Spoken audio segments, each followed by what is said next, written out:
Hello and welcome to our today's webinar about the application of computational fluid dynamics for fire safety and smoke management. My name is Milad and I will be your host today and guide you through our session.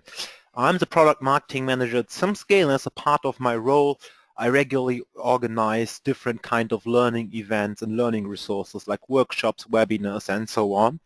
I've got engineering degree from the University of Hanover with a focus on, let's say, virtual product engineering and biomedical engineering.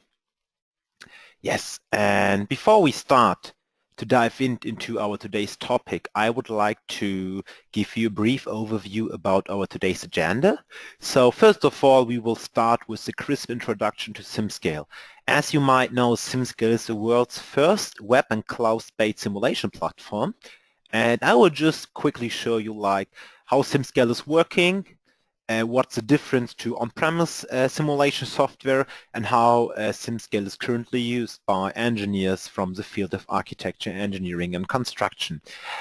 Followed by this, we will take a look at two case studies which are showing how simulation can be used to optimize fire protection and smoke removal.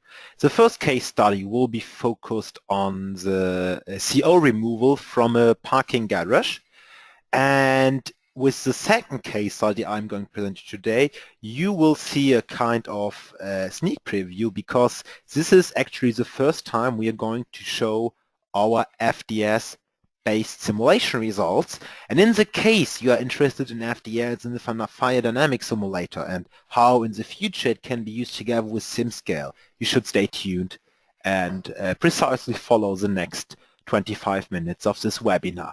At the end of the session, for sure, we also have a Q&A. So in the case you have a question, just drop it into our question window, and I will try to answer all the questions on the fly or latest during the Q&A. All right, let's start and talk a little bit about CFD in general and about SimScale. And I would like to start with a very vivid example which clearly shows what the value of engineering software and especially simulation software can be when designing, let's say, buildings. And that's, by the way, a very general relationship that you can also apply to any other kind of technical product, including buildings, but also airplanes or cars. And the general idea of simulation is that simulation allows you to reduce engineering cost where they are created. And let's start with the example, because it's really vivid and nice. On the image on the left, you can see an image from the hospital in Aachen. It's a quite famous hospital. It's part of the Universal Clinic, and it was designed and built in the 60s. And what makes this hospital so special is that it's really one big building, including everything. The university as well as the clinic itself. And back then, this building was designed at a time where simulation was not available. And as you can imagine, one very important aspect of designing a hospital is to make sure that you have a proper ventilation. And in that case, based on all the numbers they knew, they calculated and designed an internal HVAC system which was inside the building. But when the building was finished and opened, after a short time, it was obvious that something was wrong. And the problem was that the HVAC system or the ducting system basically was too small and was not able to carry the amount of fresh air which was needed. And that was actually a big problem, because the decision how and where to put the HVAC ducting was taken like years ago during the very early stage definition phase of this building. And it was a kind of nightmare for engineers, because in the end of the day, they found out that they need a much bigger HVAC system, and this new larger ducts wouldn't fit into the old duct system. So what they had to do is to build the complete HVAC ducting system a second time around the building, like something external, which you can see here. And as you can imagine, this was very expensive. And why I'm telling you this? Because this is really a good example how simulation can help. Because at the beginning of a project, you don't have the high costs, but you're defining how your costs will look in the future. And using simulation allows you to virtually test different design scenarios to validate that your concept is working, and this without building at least any kind of physical prototype. And therefore, it's a great tool. And depending on your focus on your role, simulation, especially CFD, can help you a lot when it comes to design a building. It can help you to reduce the costs, and at the same time, it will decrease the failure risk. And there are another bunch of big advantages. And also, depending on your role, you can use simulation differently. So, for example, designer can use it at a very early stage of the design process to get a rough estimation about the strengths, durability of multiple design variants. And engineers at the later stage can really use it to digitally test or validate the design before doing expensive physical testing. Well, and from what I've told you, you must think simulation is such a great thing. I really love it. And why is it not adopted by a big majority of engineers? And that's a very good question, because actually only 5% of engineers have access to simulation. There are a lot of reasons. And in the end of the day, there are a lot of research around this. And in the end of the day, there's 3 reasons why companies are not using simulation today. The first reason is associated with the cost, because traditional simulation systems require a lot of computational effort. So you need to buy your own hardware, you need to buy the software license, which is very expensive, and this will end up in a situation where you have spent like 100,000 euros without having performed any simulation at all. And besides the cost, there are a lot of other, let's say, aspects which make simulation not very accessible today. You really need a team of specialists which is able to set up a simulation infrastructure, install the software, configure your supercomputer infrastructure, and so on. And the third reason is that in the past, simulation tools were designed for experts and not for, let's say, engineers and designers. And 5 years ago, the idea was born to make simulation accessible to everyone in the world. And that was when SimScale was founded. And actually what SimScale does, it gives you the full performance and power of simulation at your fingertips through the web browser. So in the end of the day, you can basically perform any kind of simulation independent from the complexity using any computer you have. The only thing you require is internet connection and a standard web browser. And it's really, really great. And because you don't need to care for everything related with the administration and the setup of your simulation infrastructure. So everything is based on the cloud. There is no need to install anything, to update any software, to install a license. Just go on simscale.com, register yourself with a free account, and get started immediately. But it's not only the usability of SimScale which makes it so interesting, but also it's all-in-one approach, which means at SimScale, it's not a single simulation tool. It's basically a platform with a bunch of different simulation tools for a high bandwidth of different applications, including structural mechanics, thermodynamics, and what you, I think, interested the most, fluid dynamics. And besides this, you can access our real-time support team via chat, phone, and email. And this is really great for new users because you're not anymore depending, waiting days for feedback from a contractor or a consultancy, and it's basically included in the price of SimScale. And another thing, which is, I think, very interesting, is the fact that SimScale is basically free. So you have different plans and subscriptions. And the only difference between the paid one and the free ones is that we have a public simulation library, and free users will automatically submit the projects to this library. But besides this, it can be used completely for free. And as you can imagine, as a cloud tool, SimScale comes with a lot of functionalities for collaboration, as well as a very or let's say a very advanced security concept for protecting your data. All right, now let's take a look on how simulation or CFD, and especially the SimScale platform, can be used for AEC design processes. And actually on the slide you can see the high variety of different applications. And actually CFD can be used everywhere in the building where fluid flow is involved. And this starts with our very first example from the clinic, the hospital in Aachen.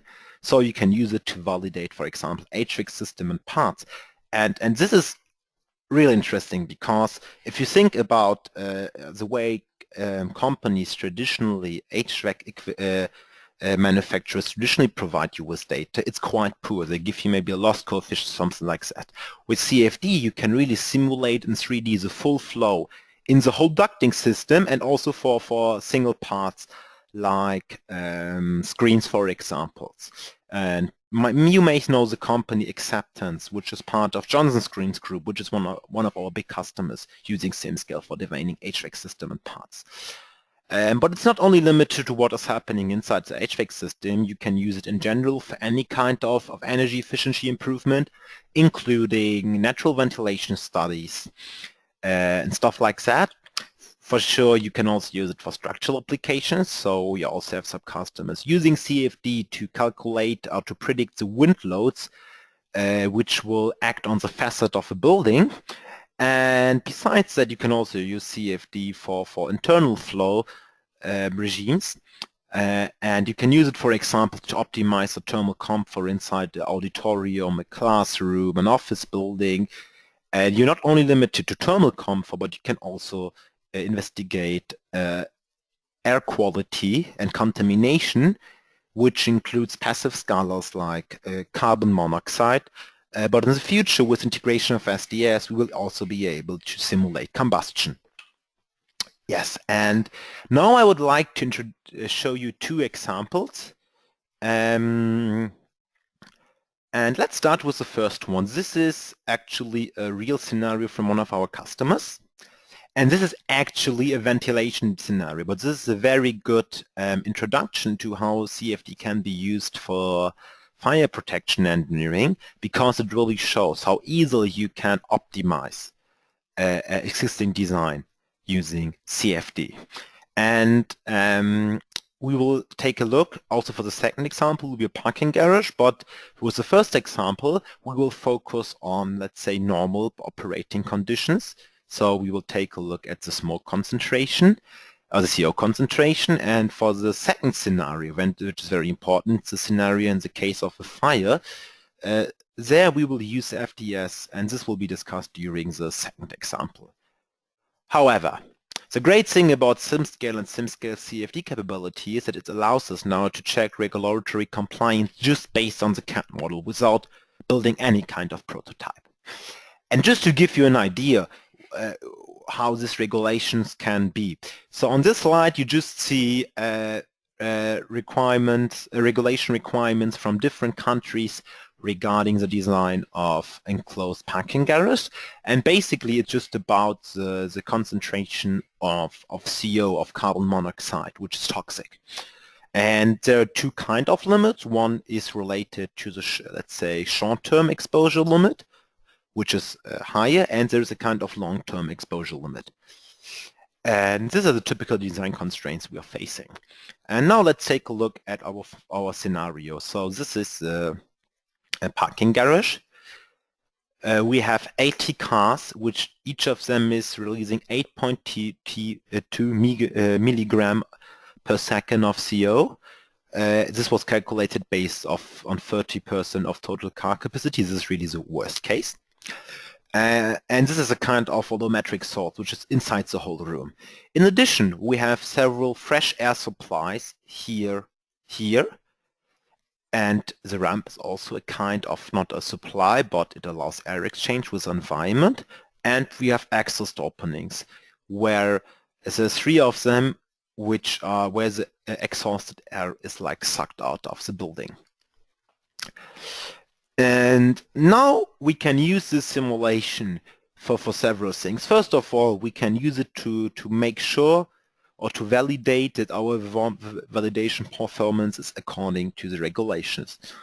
And based on that, and this is, for example, not the case, we can use the simulation result to improve the design to make sure that everything will work.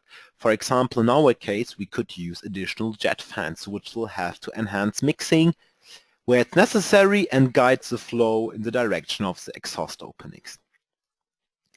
And now I would like to switch quickly to the SimScale platform just to show you what we guys are actually going to do. So everything I'm doing here, it's in my web browser. And this is my very own dashboard on SimScale. It's my account, and you can also create your account for free. And this is a project I've already prepared. So you can see it's it was created some days ago, and now let's open the project.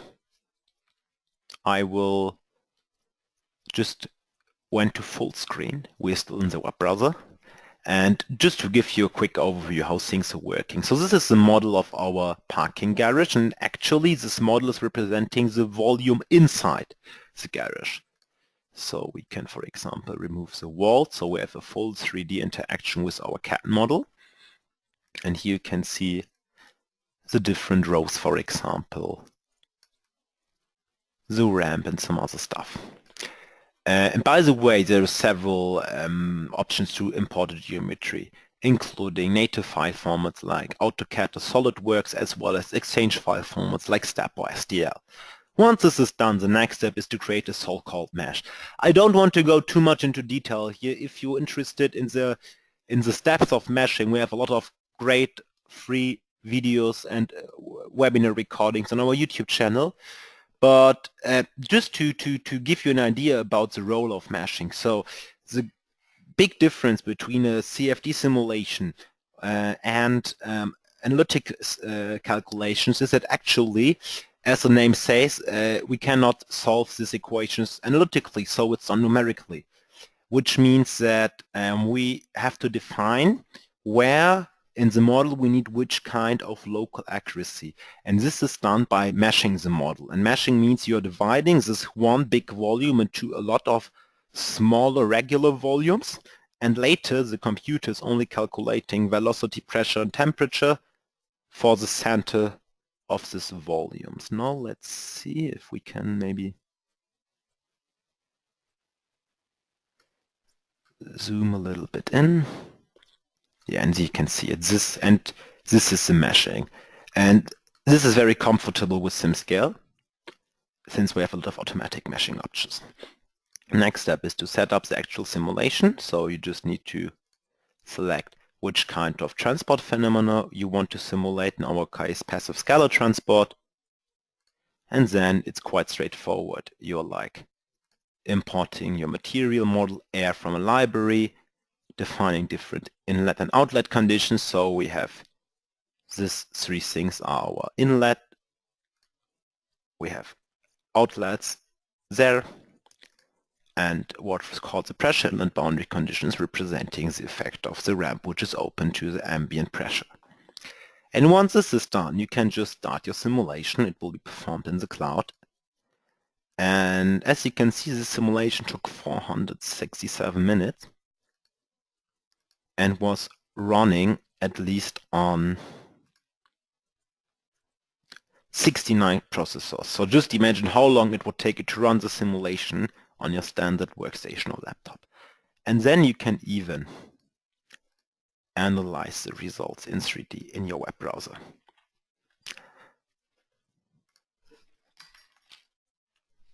However, So this is one of the results we received from our first simulation, and this image is showing the airflow pattern at 1.8 meters above the ground. And what you can see here is that we have like this large jet which is coming out through the inlets, and at the same time we have two big dead water zones. And if we now, instead of the velocity, visualize the concentration of CO in ppm, it's very interesting to see that actually in those areas where the jet is, the concentration is low, and where we have the circulations, we have a very high concentration, which is definitely above the long and short term maximum concentration.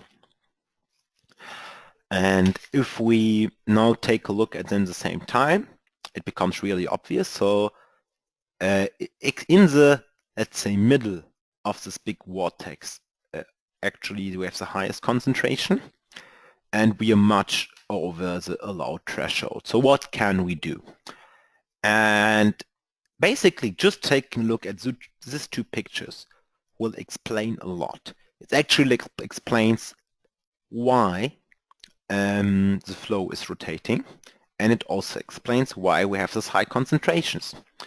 And what we can do now is to use this information to find the best place for the jet fans, because in this case we would put a jet fan here, here and here, or several jet fans here, and we also know the direction where we want to blow the smoke or the CO.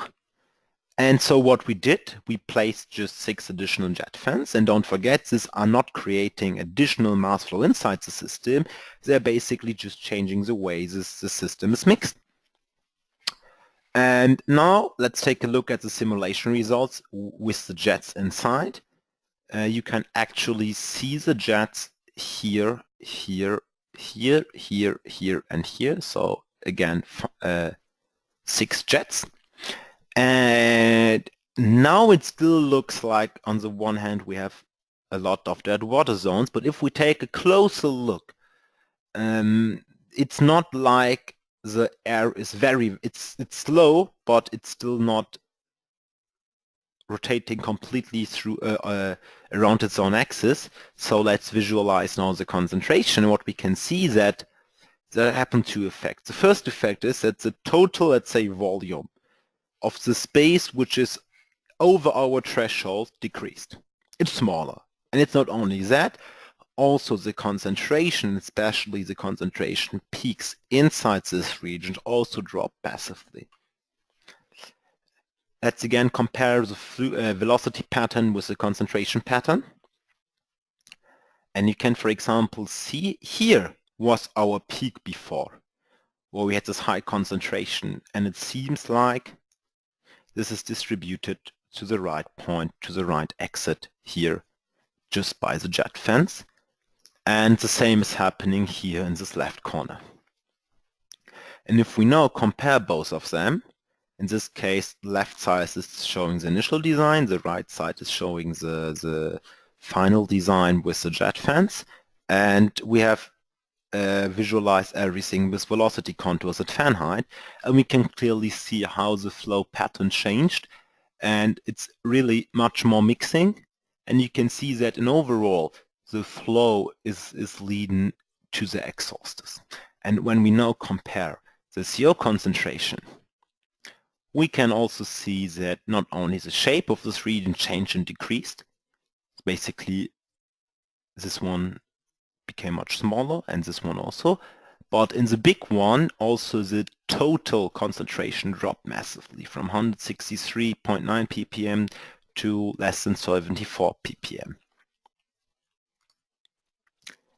And basically the new design is completely compliant with the regulations, as you can see here, because everything on the right side is blue, which means everywhere on the right side for design 2, the concentration is between below 60 ppm. Yes, and so we were able to reduce the maximum CO concentration by more than 55% just using one simulation. Yes. I hope that gave you a quite good impression of how SimScale is working and how you can use CFD results to optimize a parking garage. And now I would like to continue with that example and show you another one, which is considering a real fire scenario. And before we start, let me tell you a little bit about the tools you use in the backend. So simulation I showed you now, it was used utilizing our standard CFD solver, which is based on OpenFOAM. And you maybe heard about OpenFOAM or FireFoam. It's a quite powerful tool which is also used in other industries. It's also used, for example, in aerospace design and Formula One because it's a very high accuracy. But when it comes to simulate fire in buildings, it's basically too accurate. And you will maybe say, hey, how can a tool to be too good or too accurate? Well, it's not the accuracy, not the problem. The problem is that if you want to do transient simulation, it will take a lot of time. And for smoke removal, OpenFOAM is a real great tool. When it comes to fire and fire scenarios, there is a tool called FDS, the Fire Dynamic Simulator, which was developed by the National Institute of Standards and Technology and the VTT in Finland. And it's basically a specialized CFD tool for fire protection applications. And it's very powerful and very efficient, but it's very hard to use because it comes basically without any kind of GUI. And then you have basically the same problems that you have with traditional simulation software. The license is free, but you need to buy the hardware. It's very hard to configure everything. And therefore, a lot of people send us requests and asked us if we can combine FDS with the scalability of our cloud-based platform. And that's why we launched the FDS preview program. And during that program, we are going to work with interested companies and individuals who are interested to have FDS on the fingertips through the web browser. And together with them, we want to design the workflow, test different options, and find out what is the best way to integrate FDS to our SimScale platform. And just in the case you don't know what FDS is, as I mentioned, it was developed in the US and in Finland. And it's, as I mentioned, also a very special CFD code for fire scenarios in buildings. And the great thing is that it can simulate low-speed transport of heat and combustion products, like smoke from fire, but in addition, it can also recognize or consider heat transfer between the gas and solid surfaces. It can really consider fire, including pyrolysis, so which is like a fire without use of oxygen. It can simulate the growth and spread of fires, and you can even consider the activation of sprinklers, heat detectors, and the effect of the fire suppression by the sprinklers. On the bottom of the slide, you can see two very interesting graphs showing the validation of FDS against experiments. And as you can see, the accuracy of FDS, it's really awesome and really tremendous. So it's a great tool, and we already use it at SimScale. Also, it's not available to the public so far. You can already work with us, and if you're interested in using FDS, just reach out to me. I will forward your contact details to my colleagues who are responsible for our FDS preview program, and then you can maybe get started very soon. And just to give you a kind of sneak preview, we have prepared one simulation example based on FDS, which was performed not on the SimScale platform, but using our infrastructure.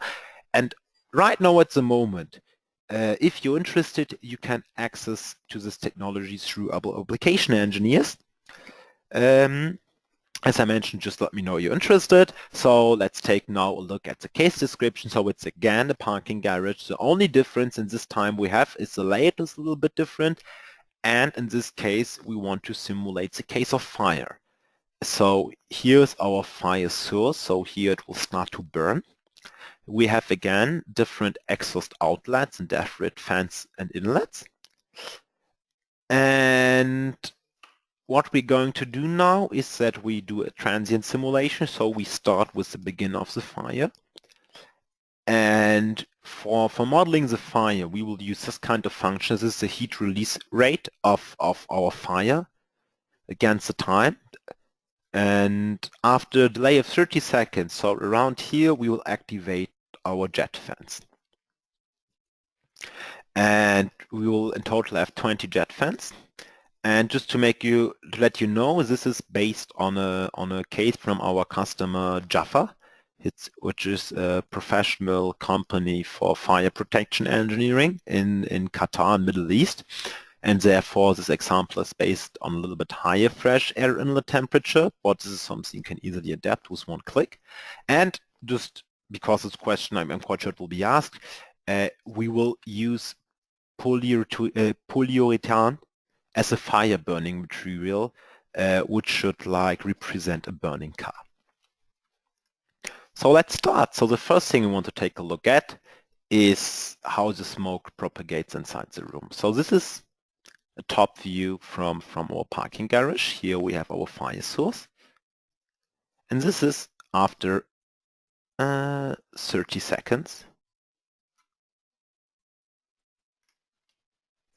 Sorry, 60 seconds. You can see is almost a bunch of smoke around the fire. But the rest of the garage, it's basically very clear there. It's quite safe. After 2 minutes, there is a bigger amount of smoke inside our garage. And don't forget, the jet fans are running for 90 seconds now, and still the smoke is spreading.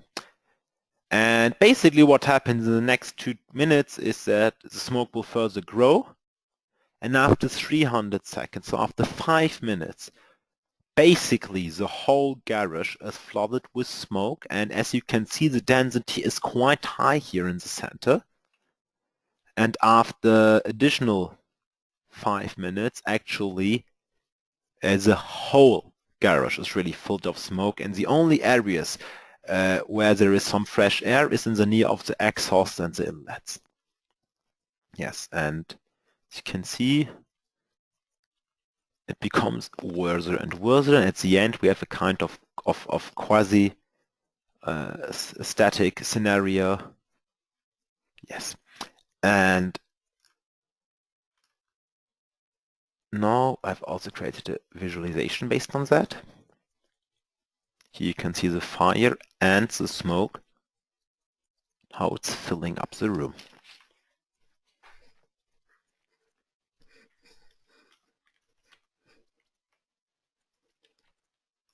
Yes, and when it comes to fire, you're not interested only in the smoke. The smoke is important for sure, but you're also interested in the temperature.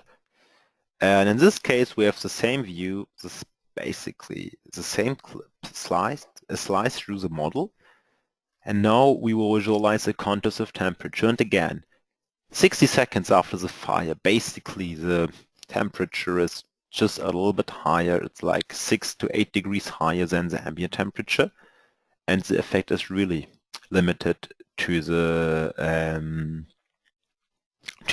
car itself and to the space around the car.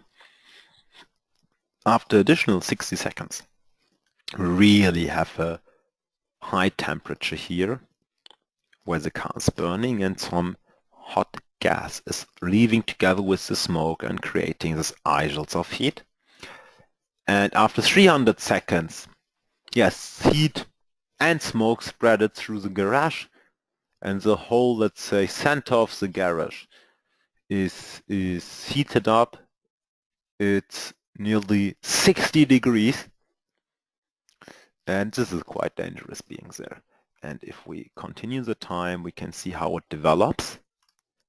And this is very interesting. Even at the final, the time point after 20 minutes, really the real danger zone from a point of heat is just the center.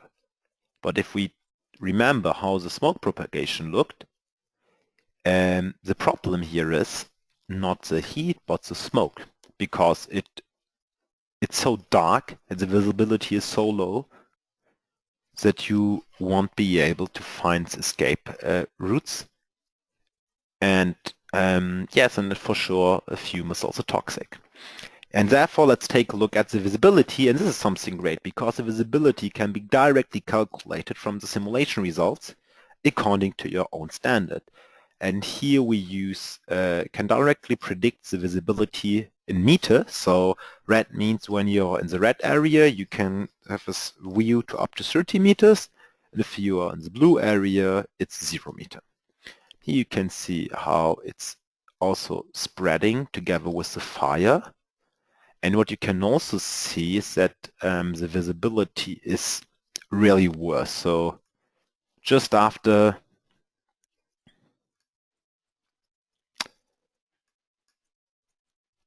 some minutes, basically you are lost when you're somewhere here in this blue area. And at the end, it's quite similar to the smoke. You only have some kind of visibility in the near of the inlets or outlets. And just to keep this in mind, this information is also very helping if you want to design the escape ways, because it really shows you how the fire will spread and the smoke will spread. And I mean, one thing obviously we can say is that we need a stairways or something like here for people which are at the beginning of the fire, for example, below the center. And you should make sure that everybody leaves here and here. All right, now let's take a final look at the final slice. This is a slice of velocity, and this one is a little bit higher. It's of the height of the jet fans, and here you can see how the flow field is changing in time. And since the rotation of the jets is not changed during the simulation, this is just all because of the interaction between the fire with the jet fans. And yes, based on that simulation, it's very easy to judge if the design is complying with regulations. And as I mentioned, FDS is not available on the platform now, but we have our covered FDS preview program, and together with the recording of the session, which I will send you tomorrow or the day after tomorrow by email, I will also send you a link where you can register for our FDS Early Access program. Yes, thank you very much for being here with us at the webinar, and I already answered some questions on the chat. In the question, you have some more questions. Oh, just put into the box and I will discuss it with you. Yes, the first question is by Hari Krishnan. And Hari Krishnan wants to know if we can understand the max smoke height. Yes, for sure, Hari, that is possible. For this webinar, just for visualization purposes, I only work with 2D slices, but it's a full 3D simulation model, so you can also, for example, create isocontours and exactly calculate the height of the smoke for every point in your room. I hope that answered your question. If not, feel free to specify it a little bit more. Let's see if there are other questions. No, it seems like it was answered. Then a question which was asked a lot of time is if there are any requirements to join the FDS preview program. Not really. So basically everybody is invited to join. You don't need to be a customer or a big company. Just reach out to us, and we will, together with our application engineers, will discuss your needs, what you want to simulate, and find the best solution. The next question by Alex Lee is if our open form was validated. And Alex, this is a very good question. And this is actually also the, but let me start like this. So our open form is generally validated. We are working with the foundation version of form, and here and there we are adding some modifications, and especially when it comes to, let's say, everything without fire or external aerodynamics, internal flow, the accuracy is unbeaten from OpenFOAM. But, and that's the reason why we want to introduce and to integrate FDS. When it comes to transient fire, OpenFOAM is on the one hand not as reliable as FDS, so you need to model the fire yourself using a solver for active scalars or passive scalars with buoyancy. And that's the reason why we want to integrate FDS. And if you're interested in that, Alex, I can connect you with my colleagues who worked on the integration of both codes and on the validation. And just send me an email and I will put you in contact with them. I hope that helps. All right. Seems like all questions were answered. And maybe one last thing, in the case you have an idea, like a feature is missing, or you think we should also do a webinar about that topic, or you're maybe working as a fire protection engineer and you want to share our knowledge with us, just reach out to me. We are constantly looking for new webinar partners and guest speakers, and it would be, yes, a great pleasure for me to hear from you. And there is the next question by Hari Krishnan. He wants to know if we can use the same software to understand the fire propagation on external cladding under controlled condition. Yes, for sure. You can also, the only thing which is limiting in the end what you can do with simulation is your creativity. And for sure you can also simulate external fires of, but here I think you would need to create or make some thoughts how you want to consider the environment, but in theory it should be possible for sure. Yes, Ahmed wants to know if there's a tutorial for this example and if he can use it for Pathfinder. Yes, for escape pathfinding you can definitely use this kind of simulation. We also have a tutorial for the first example I showed you. For the second one, since it's not available on the public version of SimScale, we also don't have a tutorial so far, but we will, as soon as it will be accessible for the public, we will also provide you with tutorials for sure. And there was a question by Farmers. He wants to know what are the inputs that you will have to give to get a simulation for the propagation test. Yes, the input you actually need is the geometry of your room or of your building, and you need your boundary conditions. So what is the flow rate, what is the heat release rate, and if you have that, you can basically set up the simulation. All right, it seems like I answered all the questions. Thank you very much for your time. It was a big pleasure. If you forgot about a question, it's not a big problem. You can just reach out to me at any time you want through email. Yes, now I would like again to thank you for your time and hope to see you soon at one of our next webinars. Have a great day. Bye.